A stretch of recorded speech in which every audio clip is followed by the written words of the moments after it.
as realization deepens, it becomes more and more about pure sensation, pure feeling. And that takes care of everything, really, at some point. But it takes some time, I think, to get to have sort of have that maturity where you can do that very naturally. Um, and even then, actually, I think it's still helpful to have um, some inclination or some intuition to inquire at times, just to inquire into the situations in the relative and in the sort of absolute sense. So when it comes to what I'm feeling as sort of shadow material, it really is about feeling more and more deeply and directly without interpretation, and knowing that sometimes it really is helpful to just inquire, just to ask, what what am I not seeing about this? Or what am I not wanting to see about this? Um, what sometimes it's just as simple as, what emotions am I actually feeling right now? Because we may be really familiar with one emotion, and that may be the overriding emotion. And so it may sort of be our default or what we just assume is there. But if we feel a little deeper, we might find, oh, there's actually a little resentment here, or there's a little guilt here, or there's a fear. But what is the fear of? What am I actually afraid of? Am I afraid of helplessness? Am I afraid of being taken advantage of? Am I afraid of um, becoming angry? Actually, am I afraid of opening to my own anger and being aggressive? Who knows? But these inquiries can be helpful. And then we can kind of start to navigate the emotional landscape with a little more clarity as far as what we're even feeling.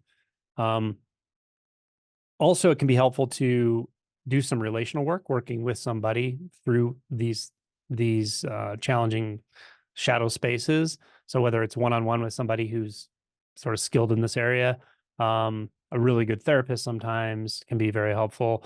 Somatic work can be helpful. So there's a lot of modalities that can be helpful, but sometimes just relational interactions can be really helpful because we get so stuck in our own way of seeing things, our own views, even if it's not just a narrative or story, that we don't realize like we are habituated to a certain view or a certain relationship with people or a certain environment. Who knows? Maybe it's not about switching, environments completely or careers, but maybe it's just about having a conversation with somebody that needs to happen. So sometimes being able to really interact in a very hard, open way with somebody else and talk through this stuff can help you really realign to a place where you can see it better for yourself.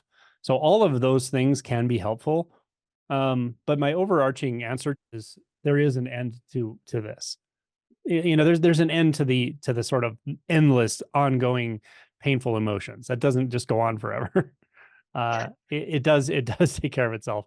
Take some time, and there are times certainly when it feels like it's just endless, like one big emotional trudge. And every time you ask, there's more that wants to come up. And every time you open the door, more lost children come in, and it's just so painful, and you feel like I'm not capable of this. How I can't, I don't know how to do this. And like all of that's totally understandable.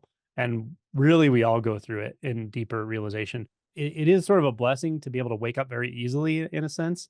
But this is often what comes with it, is we open the door to so much that it can be really daunting how to navigate what comes through that door. Because it's like when we really scrape away a big layer of identity, there's not much to keep it suppressed anymore, or keep it at bay, or keep it in the unconscious. It just starts coming into consciousness, and it's not even really yours. It's just a bunch of inherited, repressed emotional material and resistance patterns that humanity shares, and you're processing it. And so go easy on yourself. Like really take yourself off the hook. This isn't something that is obvious how to navigate it. And in fact, you don't even really have to navigate it. It's more just about opening and feeling and being patient, and sometimes inquiring into what is actually happening, or what maybe you're not seeing, or not or maybe what is it I don't want to feel right now. And sometimes that just opens you up to a little bit of a different emotional avenue, and then that can release the other emotions. So this happens in all different ways, but explore all these options for sure, including working one-on-one with somebody. That can be really, really helpful. Really helpful. Another not like a non-duality type teacher. Don't worry about the heart opening. Like your heart will open, but it's already opening. It's already open. That's why you're feeling all this. And it will open more, but it's not like this thing's going to happen called heart opening where all you feel is really happy emotions from now on. It does. I wouldn't like hang your hat on that. Sorry.